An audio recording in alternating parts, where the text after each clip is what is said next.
Yeah. I love my HBCU. And boy, I love it, love it. I love it, love it. I love my HBCU. And man, I hope my team they won. Yeah. I hope my team they won. Yeah. Man. I hope my team they won. Yeah. I hope my team they won. Yeah. I tune into the HBCU Sports Lab to see if my team won or lost. If they lost, I'm quiet as a mouse. But if they won, keep tab. I'ma do the dab, yeah. Dr. Cavil, he know what he be talking about. Mike and Charles, they know what they be talking about.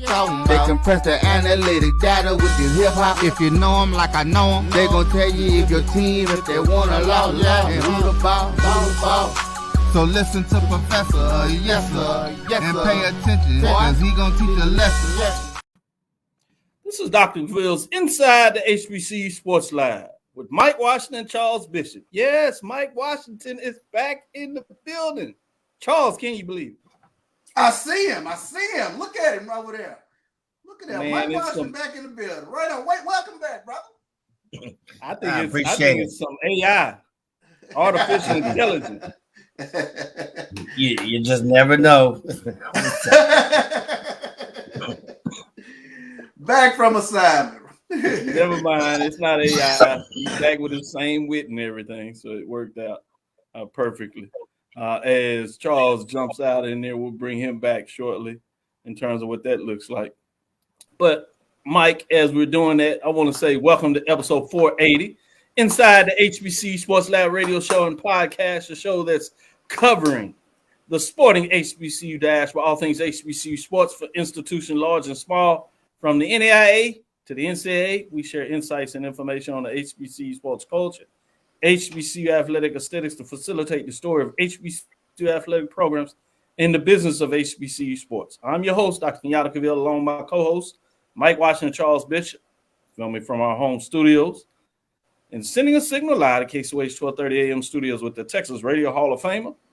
That's Mr. Ralph Cooper in the beautiful home of Texas Southern University from Houston, Texas. That being said, man, this first week of deaning, as we like to call it, from this perspective at the highest level, worked as the associate dean for a number of years now, and had a chance to even step in on an acting framework, but now interim first week, so far so good. I'm still here, so I'm still breathing. I'm in front of y'all, so we made it so far. Well, Doc, you still in the thunder because we want to congratulate you on the appointment. In terms of being the interim dean. So we want to give you your kudos in terms of the new appointment, in terms of being the interim dean over there at the College of Education. So congratulations. I appreciate it. Absolutely. Got to give you your flowers now, brother, man. Congratulations. Long overdue, well-deserved. Man, you can let me borrow 50 cents and buy me a drink.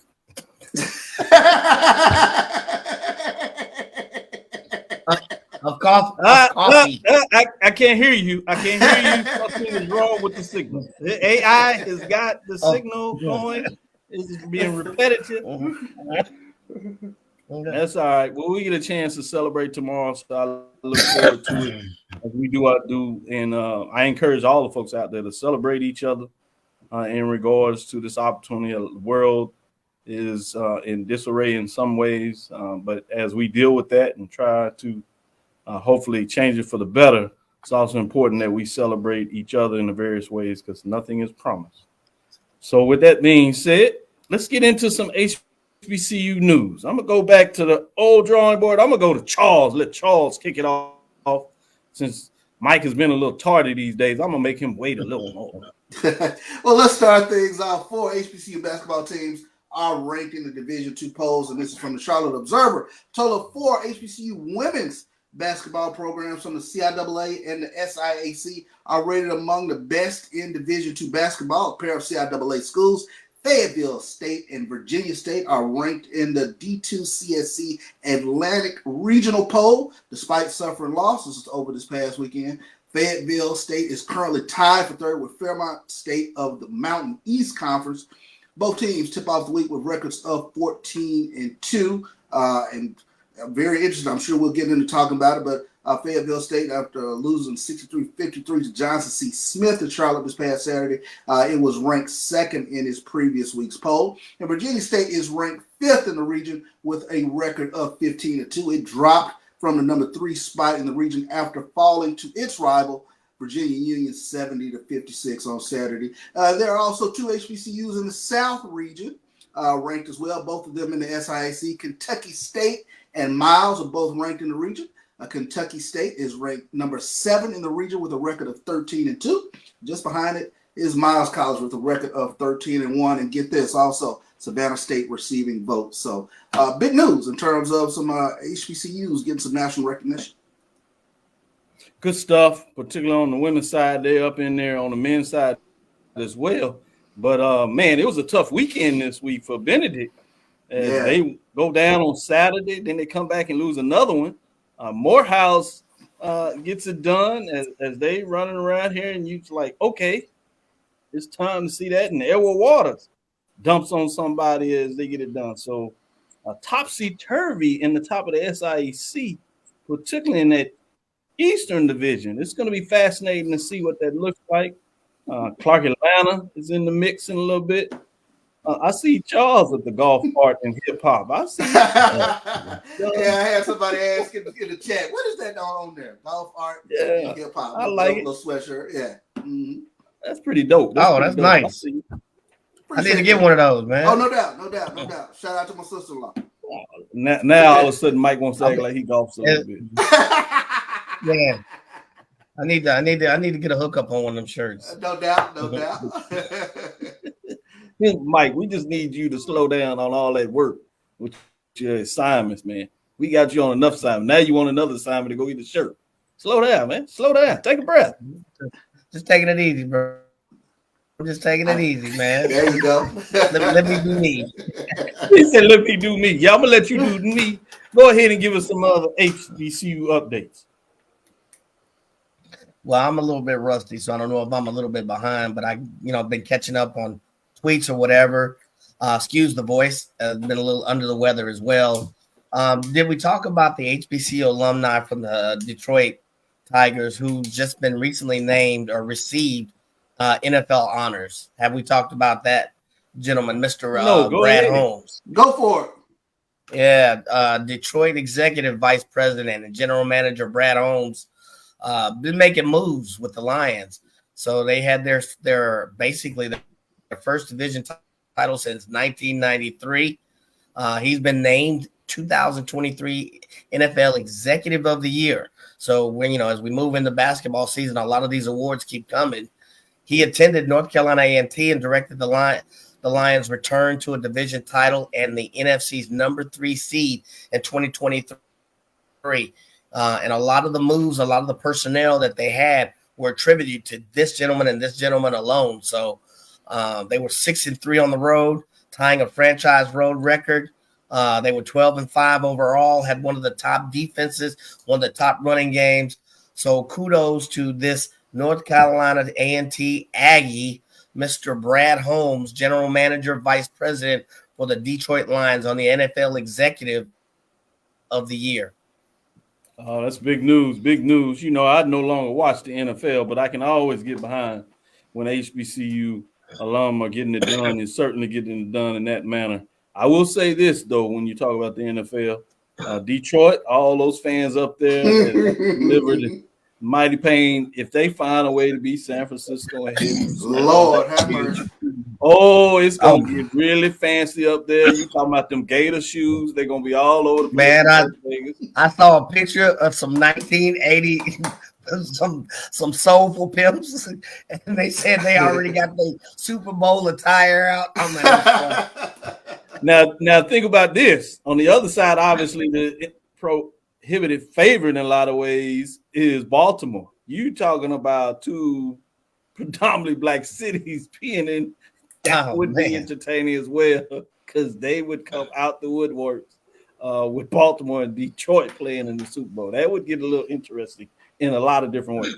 Well, we're going to park it right there in terms of talking a little NFL. We can do that too, but it's not what we decide to do, and certainly not something that I'm going to put a lot of time in. But academically, I like this. St. Augustine's professor creates content platform for HBCU athletic programs from the HBCU Sports. St. Augustine's professor Mark Jonas, I hope I'm pronouncing that right, took note of the struggles not only at his institution, but also several others that they were facing in terms of content creation and promotion. He created a viable solution. He created Schoolcast, a platform that HBCUs can use to publish and monetize content, creating revenue streams for sports programs and the university. High school sports programs can use Schoolcast as well. Quote, over the last 5 years, I've spent teaching and coaching at SAU. I've had the opportunity to see the challenges that small HBCUs face, particularly as they relate to funding and resource required to launch new initiatives and programs, end quote. Jonas said, an idea and a platform that Schoolcast provides the opportunity to kill several birds with one stone. We can create a new hands-on learning opportunity in a real sports-related startup, while at the same time generating potential new revenue sources for the school and creating a model and process by which we can launch future initiatives, end quote. Love it when HBCU's minds become innovative, creative, and get things done. Shout out to the professor there. Got to find a way to catch up with him. I got to ask him a little more what that looks like. But that's fascinating when you talk about HBCU's professors there at that level creating new ways to get things done. So keep on the lookout for Schoolcast. With that being said, let me go back to you, Charles. What else is on your mind? Yeah, well, this is breaking news coming in this afternoon. Benedict College has a new head football coach, as Ron Dickerson Jr. will now take over the Benedict program. And this is coming to us from the state, South Carolina-based newspaper by way of HBCU Sports. So he will be formally introduced at a Thursday press conference. He replaces Chennis Berry, who left the program to take the head coaching job at South Carolina State. But, of course, we know Ron Dickerson Jr., he has some stops within HBCUs. Not only has he coached HBCUs, he coached specifically Morgan State and Jackson State. So comes with some experience coming over to the Benedict Tiger program. So kudos to Benedict. They've named their new head football coach, Ron Dickerson Jr. Man, he comes into a strong program that's really taken the next step over the last 2 years on fascinating. I'm going to take it back a little bit. I'm going to show how long I've been in the game. I remember covering Ron Dickerson Sr. When he was coaching at Alabama State for a while. That's many, many moons for those that have come on the scene lately. They'd be like, who, what? Did he really? Yes, go check out the record books. I remember being out there doing that. And here we go. His son is back in the game as the head coach at Benedict College. Fascinating. Hope to see him do well because I think that would be a unique perspective to talk about father-son duo coaching at HBCU. With that being said, let me go to you, Mike. What else is on your plate? Well, looks like the Atlanta Braves are going to host the 4th annual Ralph Garr-Bill Lucas Baseball HBCU Baseball Classic, March 1st through 2nd. From Allen, Georgia. And that's from AllenGeorgia.com. So the Braves will host their 4th annual weekend series between 2 HBCU baseball programs in this classic. The 2-game series will be played at Cool Ray Field. I like the way that sounds. Cool Ray.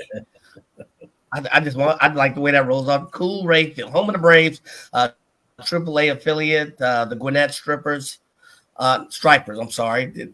March 1st through 2nd, Grambling State University will take on Florida A&M, the alma maters of Braves Hall of Famers Ralph Garr and Bill Lucas. It's designed to highlight baseball programs at historically Black colleges and universities in the Southeast. The showcase provides an opportunity to expose student athletes, sports staff, and coaches to a major league setting. FAMU took 2 of the 3-game series as a Grambling versus Grambling State in 2023. The inaugural series took place in 2021. The Braves will honor Mr. Garr and Mr. Lucas's legacy with an on-the-field presentation on Friday, March 1st.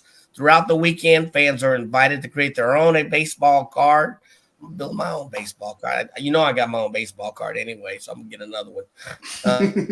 So first pitch is slated at 5 p.m. on Friday, March 1st. Go out and check it, folks, if you got a chance. This is really good stuff. So good stuff. Quickly before we go in this break, I got to tease Charles a little bit.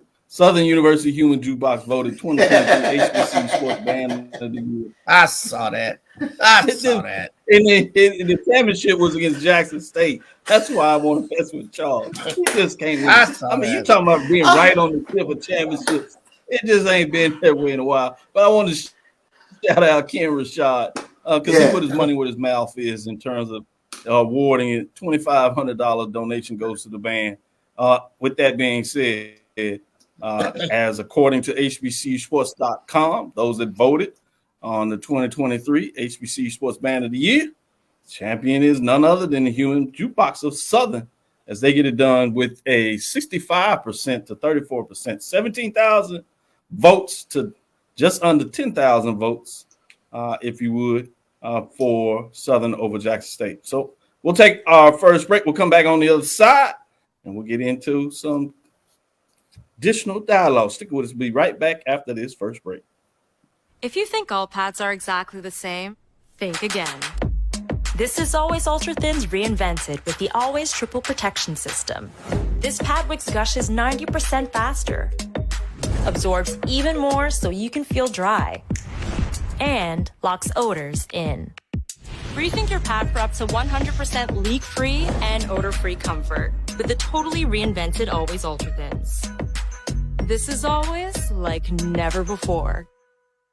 The Cuvée Group is a Florida-based marketing and training consulting firm. We help businesses communicate to their target audience and engage them in conversation. We also help to expand their audiences, which will ultimately result in growth for those organizations. In addition to being a certified constant contact specialist, my colleagues and I are also certified in John Maxwell Leadership Principles. We use these proven principles to conduct workshops, training, and private coaching sessions for individuals and companies looking to take things to the next level. Contact us to schedule a free consultation. Issues today, don't delay, call Cuvée. As technology continues to bring changes to the world of education, it's time we also reimagine teacher professional development. Gone are the days of one-size-fits-all learning that can only be accessed at a specific time and place. The Stride PD Center is an on-demand library of mobile-friendly courses that allow educators to learn anytime and anywhere. Our dynamic courses provide bite-sized learning and help educators advance their knowledge while also gaining professional development hours. The best professional development plans are those that include a level of flexibility and choice for educators. Whether you're a teacher, school, or district, visit us today to take charge of your learning. Compress the analytic data with your hip-hop. If you know them like I know them, they gon' tell you if your team, if they want a law, and who the ball. So listen to Professor, yes sir, and pay attention, cause he gon' teach a lesson. This is Dr. Cavil with Inside the HBCU Sports Lab. Let's get into some of this basketball talk as we do that. We're going to do with the major division, mid-major, some matchups for this weekend. I want to see where y'all go. Chivalry's not dead, so we'll start with the women in terms of the SWAC. Some of these matchups we touched on a little bit, but I want to go deeper into it in terms of these matchups. Let me go down the list before we specifically see what direction you want to take in this move. We have Alcorn State, the Lady Braves on the road in Tallahassee with the FAMU. You have Jackson State is on the road in Bethune-Cookman as the Mississippi schools take the Florida road trips. You have Mississippi Valley on the road to Grambling and Pine Bluff of Southern as Valley and Pine Bluff respectively stay in Louisiana. Then you have the Alabama schools going to Texas. That's Alabama A&M, Texas Southern on Saturday, Alabama State on Prairie View. Obviously, that flips. Big game, big weekend, 6 matchups in terms of what's going on. Before I go to you first, Charles, let me break down the records for those, just the top 6, if you would, in terms of those that are in the mix here. Starting with Alabama A&M Bulldogs, they're in a 4-way tie with the next 3 teams, which are Arkansas Pine Bluff Golden Lions, Bethune-Cookman Wildcats, and Southern Jaguars that are all at 3-2 early on the season. You have Grambling Lady Tigers that are at 4-1, and Jackson State is undefeated. Obviously, they're the new number one ranked team this week, Big Mike, in terms of Dr. Phil's inside the poll, as Norfolk State dropped a game this past weekend that surprised everybody as Howard at home took it to the Lady Spartans up there. It was fascinating, the matchup. And we'll talk a little bit about the MEAC, see what's going on that side. But before we do that, let me see what your thoughts are. I'm going to go curveball. I'm going to go to you, Mike, first. To you, Charles, since Mike has been nice to me. I'm going to see what your thoughts are, Mike, in terms of where are you seeing the key matchups this weekend? Yeah, I was looking through that earlier, and I like, first of all, the Alabama teams going to Texas. Yeah. A couple of reasons, because you have about 1 million teams that are sitting at 2 and 3, and the other 1 million are sitting at 3 and 2, as you alluded to. I'm sorry. I want to make sure I got this right. You've got, Alabama State, and Alabama A&M is at 3 and 2. Alabama A&M is the one at 3 and 2. State is really having it done here 3 1 and 4. Yeah, State is the one that's 1 and 4. So I didn't want to make sure I got that right. So yeah, I think it'll be interesting that Alabama A&M really going to Texas, playing Southern, playing to TSU, who is 2 and 4, and playing Prairie View, who's 2 and 3. You got the reason why I say that. If you look at the cut, teams are 5 games in. And there's parity in the league. We talked about this around this time last year. I don't know if you both remember that we had a bunch of teams sitting at like 3 and whatever, and a bunch of teams sitting at this record. It'll be interesting to see how Alabama A&M plays on the road. They're in 4th place. They have a 1 game win streak. So I want to see how they play going on the road against the Texas team. Jackson State being number 1, I'm not really surprised that they're back at number 1, the number 1 spot. They have a 5-game winning streak. I think that'll continue, as well as they. Who do they have? I think they have Bethune as well. So I expect them to go through Bethune and Florida A&M. So, but I'd like to see how a team like Alabama A&M goes when they got to go to Texas this point in the season. That's the one that stands out. There are a few more, but that kind of makes me scratch my head. The other one, if you'll allow me, is I want to see how far Grambling State. They're on a 3-game winning streak. So I want to see how far they can take it. They've shown surprisingly this good early in the season. I want to see how good they can take it. So how well they can take it. They have Mississippi Valley coming up, I believe, and then Pine Bluff.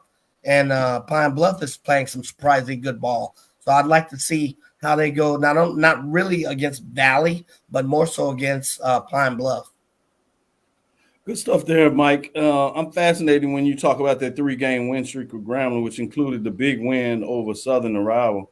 And obviously, anybody coming in that game that's kept up with the season could have saw Grambling winning the game, but they dominated Southern, which was intriguing to me. So let me go to you, Charles, and get your side of these games and what's on your mind, what's taking place. I think the one that intrigues me most, I think Jackson State has been everything is advertised. But this is a big trip going to Florida. And a team that has really turned my head has been Bethune-Cookman. And especially with that win on the road against UAPB, knocking off that Zay Green-led team. Big win on the road. And when you take a look at it, they have a couple players to keep an eye on, especially when you take a look at the team overall. They're one of the top defenses in the SWAC. And they have one of the top rebounders in the SWAC as well with Cale Clark. And then Chanel Wilson is also one of the top scorers in the conference, going up against a formidable Jackson State offensive squad, one of the top offensive squads in the conference. We know what Jackson State does well. They rebound like no other. They get out in transition. They score that way. Second chance points. And now they got bench help as well. So they are overall one of the better teams we've watched thus far this season. 5-game win streak. But they take it on the road. Hostile atmosphere, more gym. We sat around one night watching the men's game, how crunk it gets up in Moore. So it should be a fun matchup this weekend with Jackson State going to Bethune-Cookman and taking on FAMU as well. Obviously, the games on Monday flipped. So we won't jump in there because I want to go into MEAC, but that UAPB Grambling game on Monday is going to be fascinating. Yeah. UAB comes in 8-10, probably has stumped their toe a little bit, not inserted themselves in the conference as much as I'm sure they would like. But Grambling has surprised some folks and playing some really good basketball. But I'm fascinating what that looks like. Can we see the Lady Golden Lions really push through and maybe start to ratchet it up? The expectations as where they came into the season, particularly how well they played in a lot of ways in the preseason. So I'm fascinated with that. But I want to talk a little bit about the MEAC and give you these matchups of what's taking place here. Howard at Morgan State, South Carolina State at Delaware State, North Carolina Central at Maryland Eastern Shore, and you have Coppin State at Norfolk. Surprising to everybody in a lot of ways is probably that Coppin State game. Coppin State is undefeated, 3-0. It's early, but they're 3-0 in Norfolk State. Again, they lost that road game to Howard. Is fascinating coming that game on 2-1 record in terms of that loss coming in the conference game against Howard. With that being said, Charles, what are your thoughts in terms of the MEAC key matchups here? That's going to be a good one. Coppin State at Norfolk. I think you touched on it. The question for me, can Norfolk, the way Norfolk plays defense, can Coppin State overcome that? You're talking about a Norfolk State team. They really beat you up on the offensive rebounds. With regards to offensive rebounds, almost 17 offensive rebounds per game. And then they have one of the top defenders in the MEAC as well. When you're talking about Nia Fields, 45 steals thus far on the season. That's number one in the MEAC. So Norfolk really gets after you on the defensive side of the ball. It's going to be a tough for Coppin State to go in and get that W. Mike, what about you in terms of the MEAC? Man, I don't even want to talk about the MEAC. Man, seriously. How you really feel? It's not nice. No, I find it odd that, if you look at who's first place, the leading scoring team is scoring 69 points a game, and Norfolk State's kind of in second, scoring about 67. Maryland Eastern Shore, Delaware State, and then you see Coppin State down there. But right now, if you look at the leaderboard this year, right now, this time, who's in first place? Coppin State. So, and I'm looking at their stats, and not a lot offensively jumps out. I haven't seen them play, to be honest, but there's a lot of defensive things that stand out to me. So I would be interested to see how they fare, as they go against, they've gotten off to a good start. Yeah. Yeah, So, that's a very against Norfolk State, which is scoring higher offensively. So I'd like to see that game. That's a classic matchup. That's the one that stands out to me if I'm looking at the stats. Charles, what do you say about the MEAC? Do you fall in line with Mike, or are you going in a different direction? No, I mean, I think those are the games that we talked about. I think Coppin with the hot start, 2-0 thus far in conference play, going to Norfolk. Norfolk, surprising loss that we didn't see coming this past weekend. But I think that's the game that I'm really paying attention to in the MEAC. And then when you take a look at the road teams in the SWAC, like I mentioned, Jackson State making their Florida trip, and then taking a look at Monday night, UAPB and Grambling. Especially the way Grambling has looked thus far, that was a head turner last week in terms of what they did to Southern. That was shocking, in fact. Yeah. Well, they flipped on Monday in the way that the MEAC, you may not have caught it, they don't have necessarily a Monday series where they're at home Saturday and then home Monday. They actually flip and go on the road, even though they switch the opponents. So it gets interesting when you talk about Monday, because you have Coppin on Saturday, obviously, going to Norfolk, but then Coppin is at home on Monday against Howard, which is the team we just talked about beating Norfolk. So Coppin has a big weekend where they can make a major statement to show that they are for real in terms of what takes place in the MEAC, or they can fade out really fast. So it'll be fascinating to see what they get done, as you allude to in the matchups there. On the women's side, quickly, as you talk about the poll rankings in a lot of ways for the mid-major on the women's side, it's interesting in a lot of ways. No real changes going on there in terms of the teams getting into it. A little updates in terms of those rankings for those women in those directions. But we'll talk about that, a little bit of the mix there and get into it. But I do want to take our first break, come back on the other side, and get into some more talk about some HBCU basketball. Itchy, squirmy, scratchy, family not getting clean?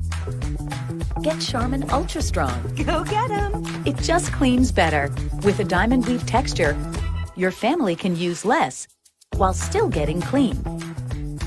Goodbye, itchy squirm. Hello, cream bottom. We all go. Why not enjoy the go with Charmin? At Hampton Law, our primary goal is to provide non-traditional yet effective solutions and redefine the approach to client legal concerns.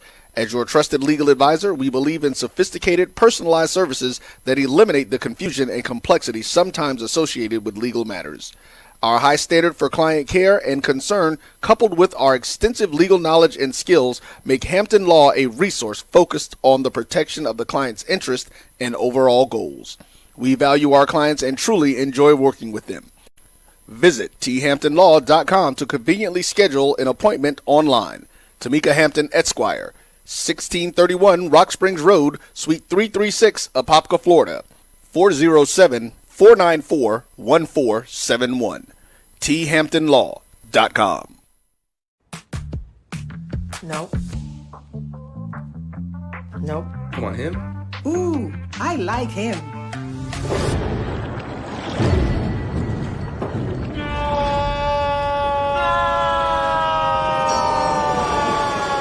Quick, the quicker picker-upper. Bounty picks up messes quicker, and each sheet is 2 times more absorbent, so you can use less. He's an 8. He's a 9. Bounty, the quicker picker-upper. From novice to aficionado, find yourself here. High quality cigars plus personal customer service. Slow Burn is Waco's only mobile cigar lounge, featuring a meticulous, curated collection of premium cigars. Visit our website, www.slowburnwaco.com. That's www.slowburnwaco.com. When it comes to professional learning, teachers deserve better. From the leader in online learning, Stride brings you the Stride Professional Development Center, an on-demand library of mobile-friendly courses that gives teachers choice and flexibility, allowing them to learn anytime and anywhere. Our dynamic courses provide bite-sized learning and help educators advance their knowledge while also gaining professional development hours. It's time you take charge of your learning. Visit us today to get started. Compress the analytic data with your hip-hop. If you know them like I know them, they gon' tell you if your team, if they want to lose, and who the ball. So listen to Professor, yes sir, and pay attention, cause he gon' teach a lesson. This is Dr. Mills inside the HBCU Sports Lab with Mike Watson and Charles Bishop. Let's go to the men's side, and we'll sneak in some updates with the independents as we go through the MEAC and the SWAC. We're going to start with the MEAC in terms of these matchups. You have North Carolina Central at Maryland Eastern Shore, South Carolina State at Delaware State, Coppin State at Norfolk, and Howard at Morgan.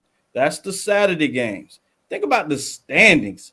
On the women's side, you have Coppin State coming at 3-0. Well, not to be outdone on the men's side, Delaware State 3-0 as well.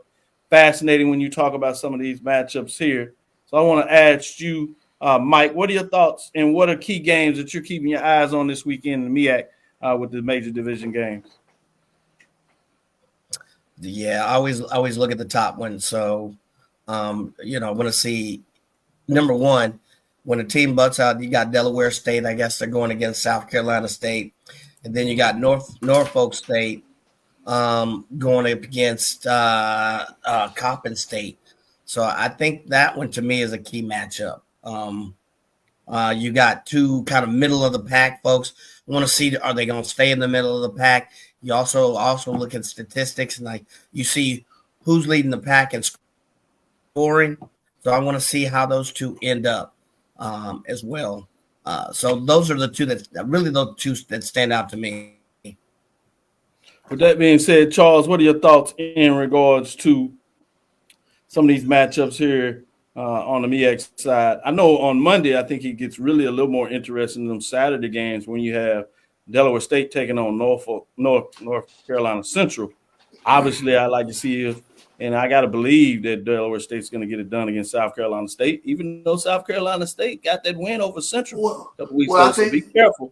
So I say don't sleep on South Carolina State. Yeah, I think you touched on the one that I was really looking at. I mean, when you take a look at Delaware State 3-0 start, best start in the past 17 seasons. So that's just a big weekend in terms of taking on a South Carolina State that really knocked off North Carolina Central. Who saw that coming last week? So that should be a fun contest. And then I think you guys touched on it with Norfolk State, Coppin State coming into Norfolk State this weekend.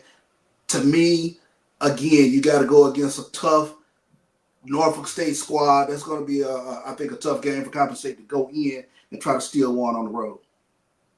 And then you have a chance to look at going into the SWAC, sticking with you, Charles. Obviously, we broke down the games in the matchup, same men's and women's, what that looks like. But you have different records in terms of who's at the top.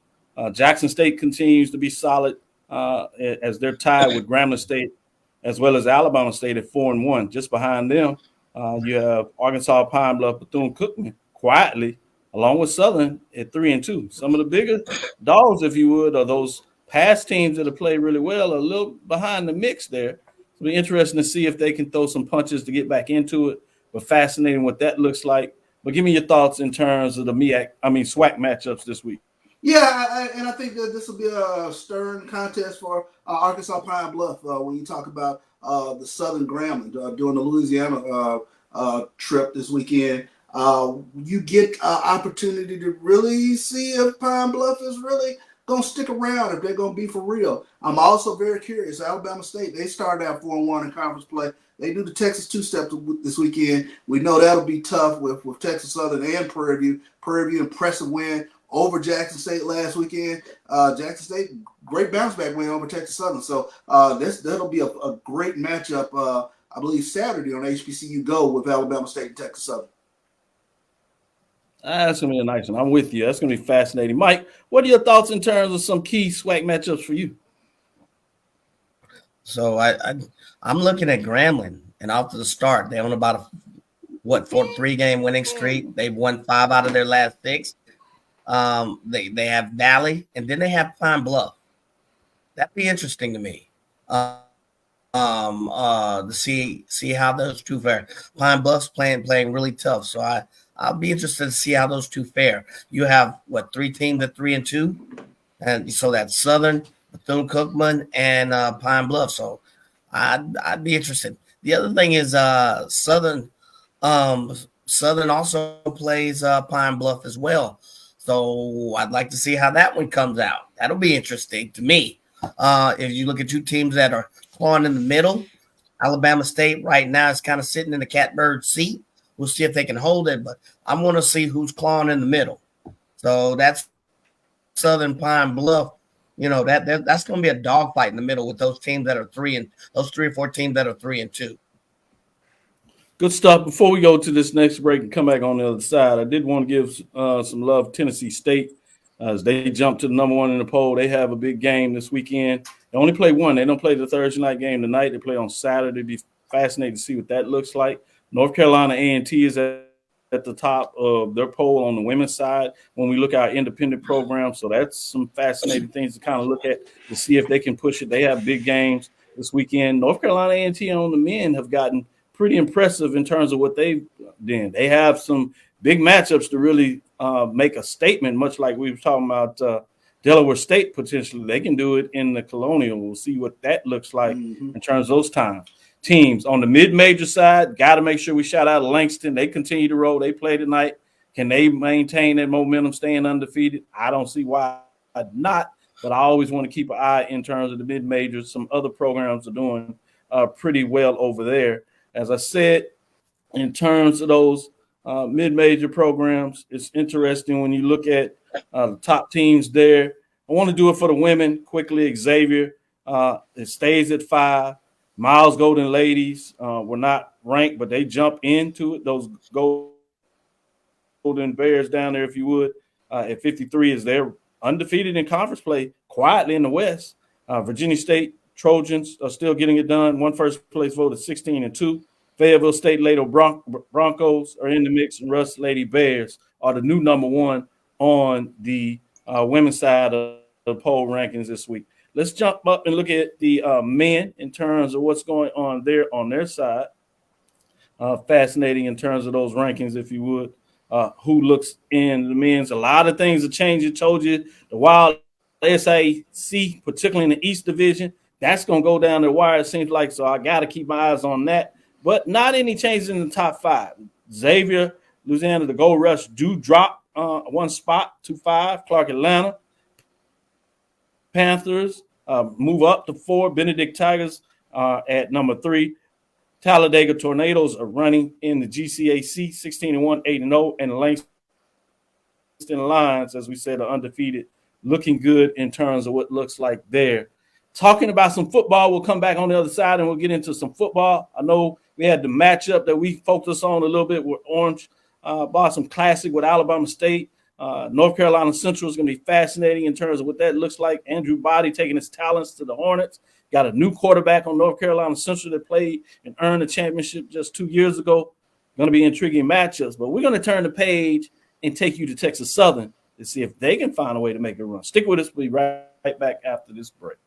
We're back. It's time for the 2024 Urban NerdCon. Join us in Atlanta, Georgia, April 26th through the 28th at the Cortland Grand Hotel. Special guests include Underworld creator Kevin Grievous, Gary Gray from Fairly Odd Parents, from Nickelodeon, Giovanni Samuels, the Science Machine Michael Green, the Sci-Fi Sisters, and from Spaceballs and Star Trek Voyager, Tim Russ.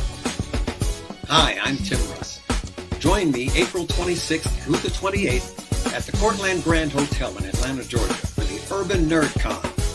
Our heroes, our villains, our stories, everyone con. I'll see you there. Live long and prosper. Visit theurbannerdcon.net to get your buy one, get one free badges before the price increases. Remember, our heroes, our villains, our stories, everyone's con. See you. Compress the analytic data with your hip-hop. If you know them like I know them, they gon' tell you if your team, if they wanna lose, and who the ball. So listen to Professor, yes sir, and pay attention, cause he gon' teach a lesson. This is Dr. Cavil with Inside the HBCU Sports Lab. We have none other than Mr. Cris Dishman, the new head coach of Texas Southern University, as he was introduced on Tuesday at Shell Energy Stadium. Robust interviews there. A lot of excitement going on with the new head football coach taking on with the Tigers. How's it going? Welcome to the show, Coach. Thank you guys for having me on. You know, the last 2 weeks, things been pretty good. Our guys been a roller coaster. I know that you. No, I was saying go ahead. I'm sorry. The coaches and myself has been out recruiting already, so we're just trying to bring more people to the Tiger Nation. I appreciate you. I see you on the road getting in some recruiting. Anything exciting to tell us about, or do you want to hold off a little bit on the recruiting and say you're going to surprise them in February? Yeah, I surprised you there because we don't want to really give out a lot of secrets. You know, we had an enemy in the building yesterday, so we don't want to give them a heads up of what we're doing. So I think we have done a great job in recruiting. The coaches have been working tirelessly to get guys in here. But like I told our gentlemen, our players two days ago, that the meat and potatoes of this team is already here. We don't need to go out and wholesale and do this and do that. We can win with the players in the room. So we just try to get pieces here and there, you know, before we can get out and win a championship. Because the first thing I told them is I want to win, not just one game, all games. So when you go into the game with a growth mindset of you're going to win every single game, no matter what goes wrong, you got to continue to pushing forward and continue to push for that W. Before we get in maybe a little bit of the staff, I wanted to go back on Tuesday and talk about Coach Bubba McDowell. Obviously, it's been all over the place now. So all our followers know that you played with the Houston Oilers. You were there when and played with Bubba McDowell. And not to be outdone, you actually had Alabama State's head coach Eddie Robinson Jr. on the team as well. Just fascinating when you're making the mix and you take it out of the SWAC. A year later, as you leave and continue your career, you have Eddie George that now is the coach at Tennessee State as he's making moves with a lot of noise as his defensive coordinator. But talk a little bit about how unique it was. I'm not sure how many times you'll see at a press conference that literally the rival institution head coach is there just to welcome you to the conference and exciting for the opportunity that you have in front of you. Well, Bubba, it's not, as everyone knows, Bubba McDowell and I we're like brothers. He's the one pushed me to go after the Texas Southern job. He was always, you heard anything? I said, no, nothing yet. And he's probably the second person I called when I did hear I was getting a job. So him and I, we're going to always be friends. We can compete against each other but still have a friendly relationship, a brother relationship, rather, not a friend. We're not friends, we're brothers. No doubt. I'm sure. I appreciate you sharing that. It probably reminds those that have brothers, they remember playing in the backyard basketball, or in your case, playing a little bit of football, throwing it out. And those battles got pretty tough back there. Now, when you came back in the house, Mom made sure that y'all loved each other and sat at the table. So I can imagine, we understand and can relate to the fact when it kicks off, whistle blows, Kobe's leather, it's time to get down. But before and after that, certainly have the brother relationship. With that being said, let me let the star of the show in a lot of ways that line this up. Charles, get in here and ask the question. Well, welcome, Coach Dishman, to Dr. Cavill's Inside the HBCU Sports Lab. And even further, welcome to Texas Southern University. Thank you so much. Like I said, I'm so excited about getting started. It's going to be, like I said, I've been coaching I've been coaching 19 years. And you always dream of an opportunity to become a head coach. And now that dream has came true.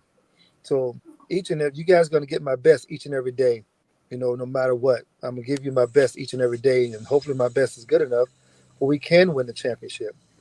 No doubt about it. And I want to kind of follow up on Dr. Cavil. He mentioned Coach Bubba McDowell being there at the press conference. But I'm very curious. How are those defensive meetings? Did you guys know that you all had the makings of head coaches one day when you're talking about Bubba McDowell, yourself, Eddie Robinson, all in those defensive meetings, especially around defensive chalk talk? No, we didn't. At least I didn't. When you plan, you don't really think about coaching. You just think about playing, doing the best you possibly do at your position. And then as life goes on, you think about coaching and think about other things. It's just how God works in great ways that he brings four of us into the coaching world. But we got more. I think the Houston Oilers, I'm not for sure about this, and we've had to look this up, but the Houston Oilers have more coaches than I think any other team. You have four. You have four already there. You have Steve Jackson, Marcus Robinson, Blaine Bishop, I think, is coaching. So Ernest Givens was coaching for a while. So we have so many guys out there coaching. So that's what I think that's why was a great team as players. Now we all turn into coaching. That's fascinating. I appreciate that. Go ahead, Mike. Jump in there and ask the follow-up. Yeah, Coach, again, welcome. You see this PV in the background, but we all family. So if you want to share any secrets, I promise you I won't tell anybody. No, congratulations again. And I guess I wanted to ask a question. Your background, your coaching background is extensive, and you've had success, in the XFL and the NFL. And one of the characteristics of your coaching experience has been the defensive success. So if I may ask, going into this thing, what are some of the characteristics of your defensive philosophy that you've used in other places that you plan to bring to TSU? If you could give me two or three of your nuggets, if you will. The same thing, being aggressive, being smart, have high football IQ, try to get through a game with no penalties. It probably is impossible to get through the game without any penalties, but smart penalties. If a guy's about to beat you on a touchdown, it's okay to grab him. It's okay to grab the receiver. But if he's not trying to beat you on a touchdown, don't reach out and grab receivers and get pass interference calls, offsides penalties, penalties that you can control, like offsides, trying to be a tough guy after the whistle, hitting someone after the whistle. Those penalties you can control. Those penalties are called selfish penalties. Everybody want to be a tough guy after the whistle. Don't be a tough guy after the whistle. Be a tough guy during the whistle or before the whistle. Wow. Thank you, Coach. Coach, I wanted to follow up a little bit in terms of those penalties first. And you hear that. And obviously it's important in coaching to not be very penalized because it can hurt your team. Over the years and experience, going back to when you started coaching in 2004 all the way to the present, 20 years, as you said, experience in different capacities at different levels, which is fascinating, almost too much to name in regards to people not understanding all the types of ways that you've seen football. Are there certain things that you can do in regards to players of putting them in a position not to have a lot of penalties? Or is that something like you recruit that you can tell in terms of recruiting players that may not be penalized? Can you take us a little bit inside the head coach's mindset of what does that mean when you say we don't want to create penalties? You have to stress them during practice. You have to make practice as hard as is possible. You got to stress them. You got to hard count. You got to do different stuff. You got to run them on gassers, have them come back. Now let's run a play. You have to run them on 440s, runs. Now run around the track 2 or 3 times, then come back and let's make a play. Because when you're fresh, you don't make mistakes. You only make mistakes when you're tired.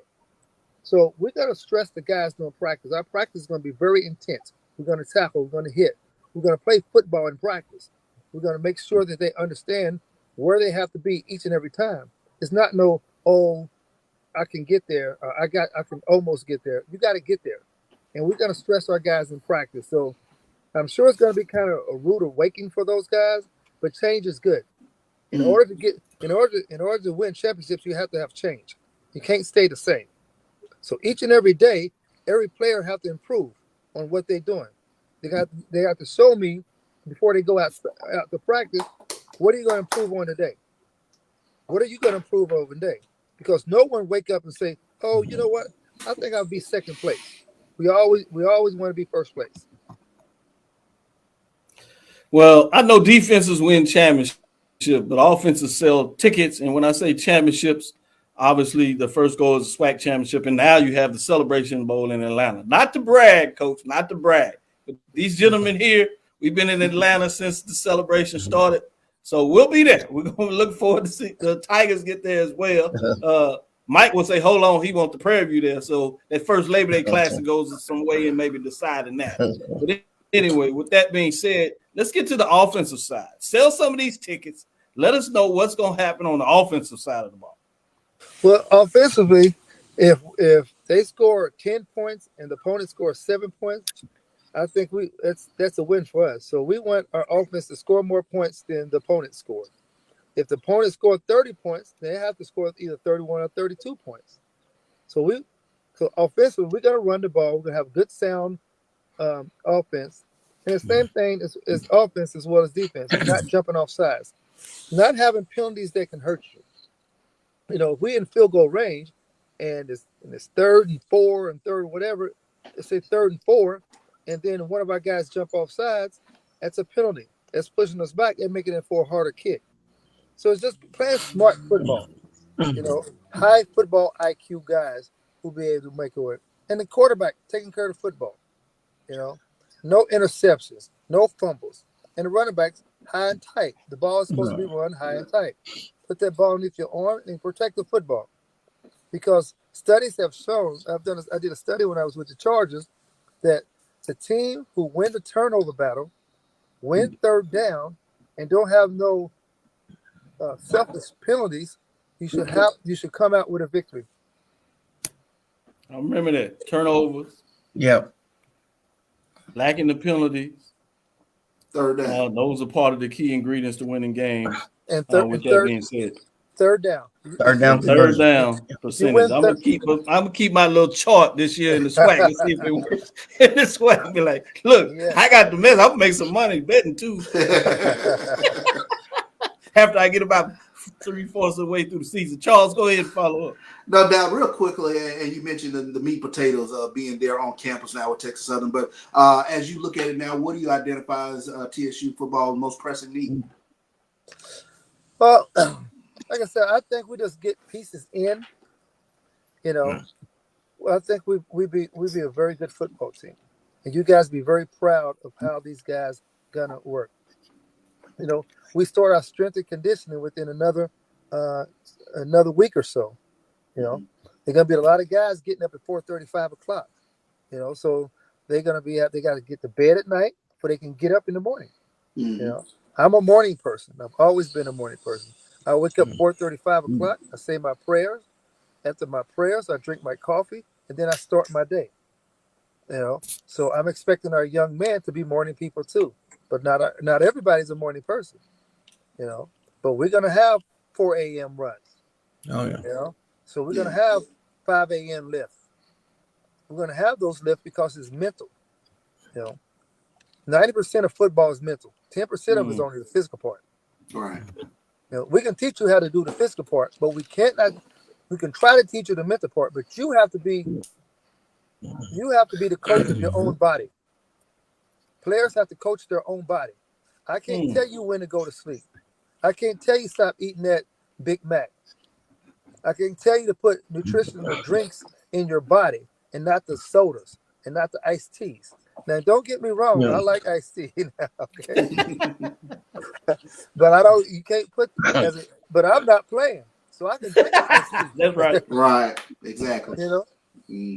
I like that. That's a really good nugget in terms of understanding your body. Like, we can coach plays. We can coach you physically. We can bulk you up, take you down. But at some point, there's an ownership in a lot of ways, it seems, that you're talking about. And the ownership is in your body. And you can take that away from football in terms as you mature in age and life. Is the ability to really control those things you can control, but certainly important in sports and nonetheless football. Mike, go ahead and follow up with your question. We'll get Coach out of there. We want to make sure he gets a chance to finish up recruiting. We don't want him to have any problem saying inside the HBCU Sports Lab, I was getting this last kid. I had it. One more talking about they held me up. I got to get there before Bubba McDowell get there. So Coach, I'll just go real easy with you. And we talked X's and O's. You know, you know what it needs, you know, for your team, you know, but as you take a look at the SWAC, you look at the rivalries, you look at how the SWAC plays, you look at how the MEAC plays, you know, have you taken a look at the playing styles and, you know, what excites you the most going into this job? Is it playing tough defenses? Is it playing the rivalries? Is it a combination of the above? Sarah, you know, I'm the type of person, I take care of home. And I don't look at no one else, what they're doing or what they're not doing. I look at what the Tigers could do. So I've been so concentrating on what the Tigers can and cannot do, and that's where I'm attacking it. So if we have like I said before, if we have the more points than the other team, then that's called victory for us. And I'm just trying to get our guys to understand that we have to change our mindset of what we're doing. We have to change our bodies.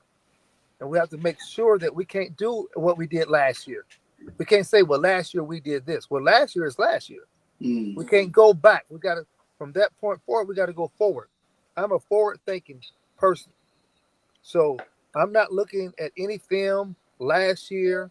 I'm not looking at any film 2 years from now. Everyone has a chance to play, from a walk-on to a scholarship player.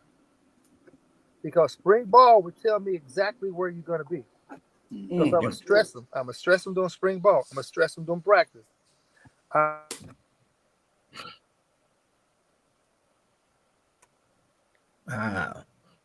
you hear me?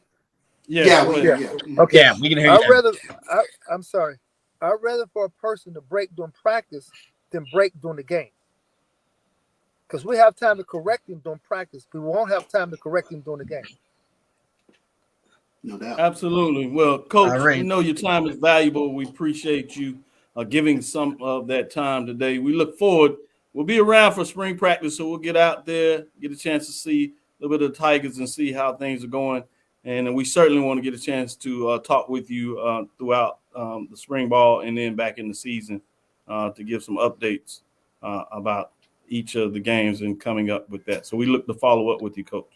Sound good, guys. I'm sorry I was late, but I appreciate you guys. I'll be on again, hopefully. Oh, yeah, Appreciate no problem. you, We look forward to getting you back. All right. We'll take our next break. We'll come back on the other side. We'll be right back after this last break. If you think all pads are exactly the same, think again.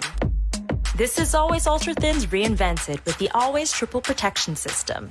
This pad wicks gushes 90% faster, absorbs even more so you can feel dry, and locks odors in.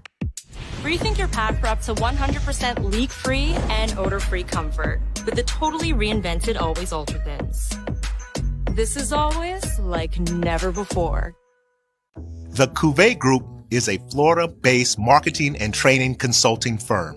We help businesses communicate to their target audience and engage them in conversation. We also help to expand their audiences, which will ultimately result in growth for those organizations. In addition to being a certified constant contact specialist, my colleagues and I are also certified in John Maxwell Leadership Principles. We use these proven principles to conduct workshops, training, and private coaching sessions for individuals and companies looking to take things to the next level. Contact us to schedule a free consultation. Issues today, don't delay, call Cuvée. As technology continues to bring changes to the world of education, it's time we also reimagine teacher professional development. Gone are the days of one-size-fits-all learning that can only be accessed at a specific time and place. The Stride PD Center is an on-demand library of mobile-friendly courses that allow educators to learn anytime and anywhere. Our dynamic courses provide bite-sized learning and help educators advance their knowledge while also gaining professional development hours. The best professional development plans are those that include a level of flexibility and choice for educators. Whether you're a teacher, school, or district, visit us today to take charge of your learning. Compress the analytic data with your hip hop. If you know them like I know them, they gon' tell you if your team, if they wanna lose, and who the ball, So listen to Professor, yes sir, and pay attention, cause he gon' teach a lesson. This is Dr. Mills inside the HBCU Sports Lab. Mike, you wasn't able to join us on Tuesday, and they released the football schedule with some of the key matchup games.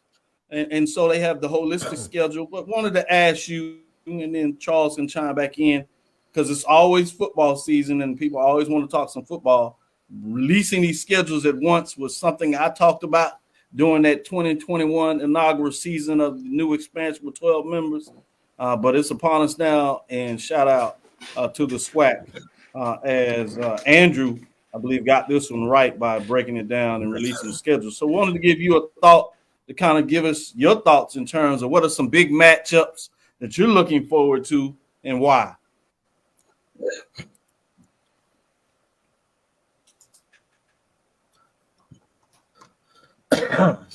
So, for you, Mike.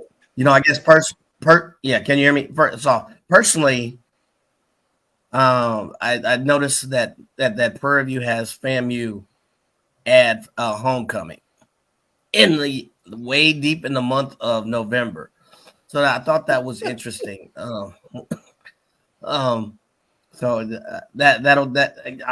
won't touch that one. So I think the other one I would like to see is that's fascinating, because you can let people in on that. Not only obviously we played FAMU for homecoming in terms of Prairie View last year, so you return in the favor some way. But last year, homecoming for Prairie was in November, but traditionally it's more of October, late October. Every 3-4 years you get it in November. So now it's in the November 2 years in a row.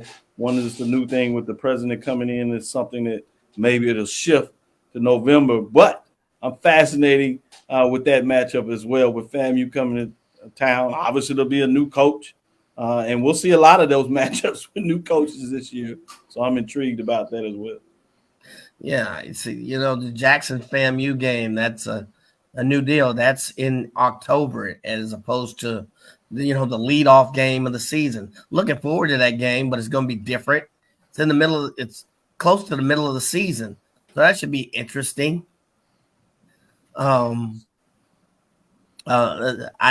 guess, and I think that one is where in Jackson State, right? Yeah, it is in Jackson. Yeah, the Rattlers come to Jackson. Yeah.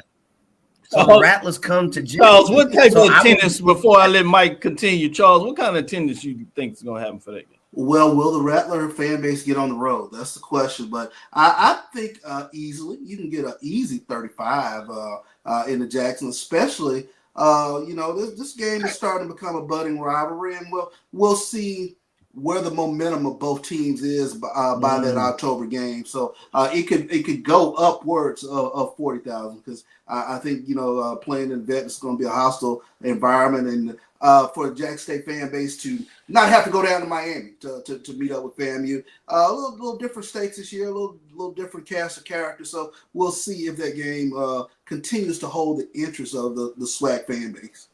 Mike, before I let you finish and give a couple of more of key games, I do want to go back to the Orange Blossom Classic, since we're talking about it now having new teams since the FAMU Jackson State game has moved. You have Andrew Body coming in there versus North Carolina Central, so you get that MEAC SWAC challenge thing going on, where we always look forward to those kind of matchups. Obviously, you have Trey Oliver, coach over there, whose name for some people was into the Florida A&M. He came back later and said, no, that was not the case. He talked to me and asked my opinion on that. But obviously, he won the National Black College Champion just 2 years ago. He's familiar with the time he spent in the SWAC. Charles, what are your thoughts in terms of not in attendance? That's a whole different question. But in terms of the matchup early on, what are your early thoughts in terms of that potential matchup? Of which matchup? The Orange Blossom Classic with Alabama State and North Carolina Central. I think it'll be a fun matchup. When you talk about North Carolina Central, a team that has been to the mountaintop, Black College National Champions, and Alabama State is a buzzworthy team, no pun intended, with regards to their upward trajectory. They finished second in the SWAC East, right there behind FAMU. Are they able to make this ascendancy to the top? And in a lot of ways, that game will be a determinant as to if Alabama State is for real, because we know the type of team Trey Oliver is going to put out on the field. They're going to be a tough football team, and you get a sort of an early look-see at what Alabama State is with a potential new quarterback. Yep. You also had a MEAC SWAC Challenge game, which will feature FAMU and Norfolk State. You have South Carolina State traveling to FAMU in terms of MEAC SWAC matchup. But again, looking at the conference schedule, last game or two, Mike, what else has your interest? And I have one additional question I want to ask both of you all before we bring it to a close. Well, you took my last one, and that was the newly revised Orange Blossom Classic. Wanted to see how Andrew Body was going to perform and see what I also want to see what the attendance, what the fan involvement is going to be like with this new version of it. So those are the three that kind of stand out to me. Sticking with you, Mike, I want to ask this question. To me, it's going to be a challenge selecting like your order of finish coming into the SWAC. Obviously, the coaches and SIDs will do it. We'll do it as those prognosticators that talk football. But give us some insight, at least early. What are you starting to look for that's going to give you some indication of who you think coming into the year for the fall at that time is going to be indicators that you're going to use for where you select your teams? Indicators, I would have to say one of the biggest questions we kept asking, even going back to the SWAC Media Day, who's leading the team? So you look to your leaders. Do they have a solid foundation in your leaders? Your quarterbacks, what's your defense like? Is it a returning defense? Is it a experienced defense? Or is it a completely new one? Is it 100% transfer portal? Or is it a combination of organic transfer portal? Those are indicators that I look to. The other ones I looked at, is it new coaching? Does this team have to do with a new coaching scheme, new coaching philosophy? That could factor in. It may factor in a positive way. It may take 1 or 2 years for that coaching to adjust, but that's a factor. To me, that's a data point. But the number one data point for me is the leaders. Who's your quarterback? Who's leading the team? And what's your defense like? Who are the key leaders on that team? Are they solid? You can build the other core pieces, but it starts there. Those are two key main data points for me. Charles, I saw you shaking your head in affirmation in regards to several of the things that Mike said, but I still want to give you a chance to respond. What are some indicators that you're going to use? Are you aligned with Mike? Are you going to add some things, or are you going in a different direction? I think because of all the upheaval that we've seen in the SWAC this offseason, coaching changes, transfer portal, personnel changes, who are the teams that show the most stability, especially on the defensive side of the ball? What pieces are you bringing back on the defensive side of the ball? Who has a running game until these quarterbacks get up and going and get comfortable within their system? So I'm starting to pay attention to, a few of the pieces that are coming back. And if you have some things, it's a golden opportunity for the MEAC to inherit the earth, because I think this is going to be a wild fall when you take a look at everything that has gone on within the SWAC. You're talking about coaching changes at Prairie View, Grambling, Texas Southern, FAMU. There's going to be a golden key out there for somebody. Yeah, somebody's going to get a parachute, and boy, they're going to ride it to either extended contract, certainly put their name in the record book, at least in terms of SWAC championship, and they might find a way to get it done with the national championship. So yeah. I'm fascinated. I think both of you all are in line with my thoughts in terms of who's going to be the quarterback, which for the most part, we just don't know. Even with those watching Andrew Body talking about what he brings to Alabama State, I think him not playing for a year, I'm not sure how you could be that confident in terms of what he brings. And I'm not ready to pencil him in as a starter there yet. That's even a bigger point. That's a good point you have to make. And I'm glad you put it out there, because people have just pretty much penciled him in. And I think there will be something to say, particularly spring ball, but certainly as you head into fall ball. The other thing that is intriguing to me is you said was defenses. Who has a strong defense, who are able to keep many pieces from their defenses with the transfer portal, and who can add some key pieces to that defense. Because with so many new coaches bringing in offenses, trying to start their offenses from last year and mixing it in with ultimately new signal callers, I think you'll see the offenses be slowed a little bit, particularly when they play tougher defenses. So those teams that are able to do it on defense, I'm aligned with that. But I like what you said, Charles, in terms of the opportunities. The other thing that's going to be fascinating to me is taking a closer look and see who are the home teams. Who's going to be able to take advantage of being home in that home crowd, particularly if you can get the band involved, as we always talked about. Who's going to be able to get a little extra push for those ancillary things that you may not need when you have a veteran type of coach or quarterback, solid defense where it would travel. Defenses travel on the road.